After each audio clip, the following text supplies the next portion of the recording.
Hello, good afternoon. My name is Olabode Hayola, Master Student International Relations, and I'll be presenting on the English schools under the concept of international relation. And before I proceed, I would like to say the English school is the name given to the group of international relation analysts who they believe that the relationship between actors are shaped by norms, rules, and practices that have evolved over years in the human society. And the English school is an informal set of guidelines and that is acceptable behavior, which is among states and non-state actors. We can say an international society is made up of group of non-state actors, which are normally states with shared norms, rules, and practices. And at the height of the Cold War, the USA and the USSR did not kill or imprison each other's diplomats. They simply expel any diplomat they suspected of wrongdoings and leaving the possible future to the space open for communication for another position for anybody that wants to come in.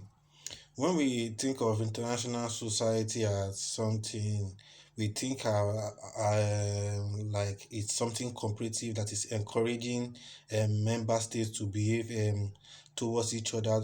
They should behave civil towards each other, and it happens in many parts of the world. Let's compare Europe and the Americas, for example.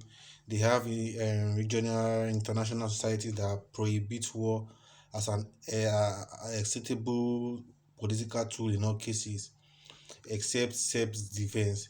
And this has not always been the case.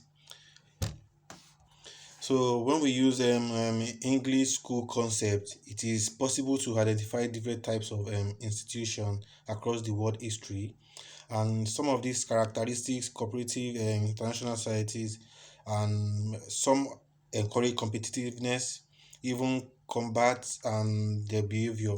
And it's an important point because international society does not need to be peaceful in such situation. We can see Europe's regional international society before the First World War was characterized by high levels of competition and conflict between its members.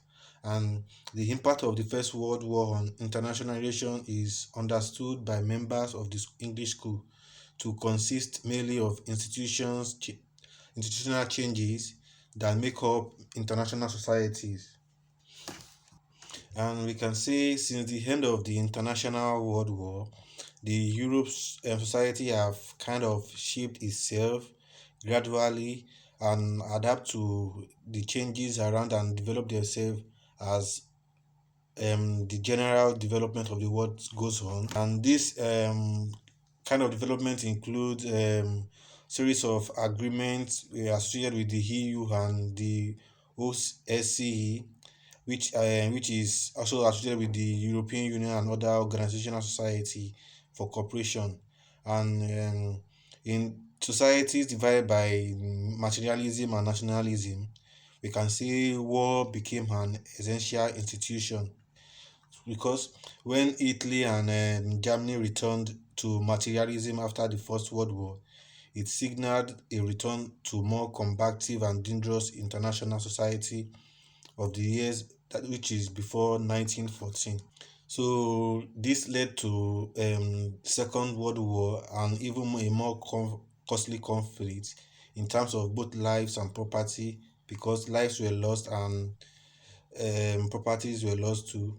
So it was only after this conflict that the Europe slowly began to shift away from its materialistic and nationalistic past towards a more cooperative form of international society. Another thing I will be talking on under this English school is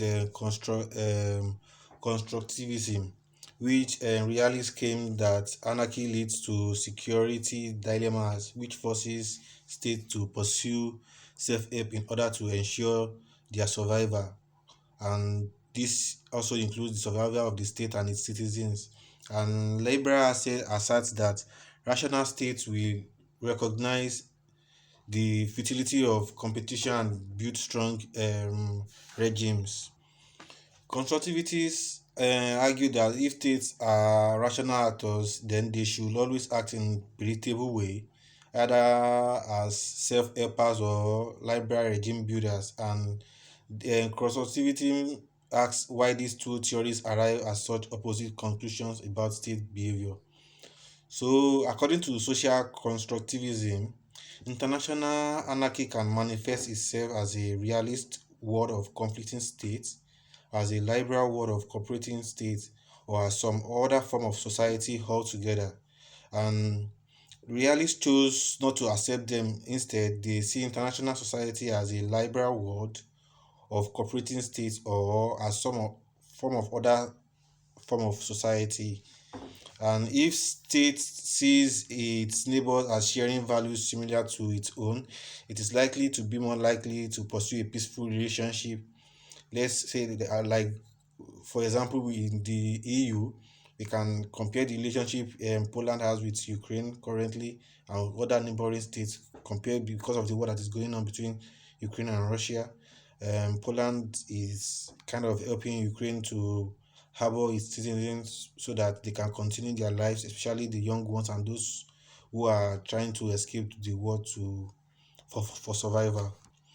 So, therefore, social constructivists argue that states with radically different identities are likely to behave as realists, while those with similar identities will be seen as liberals. So, this concludes my presentation on the English school. Thank you.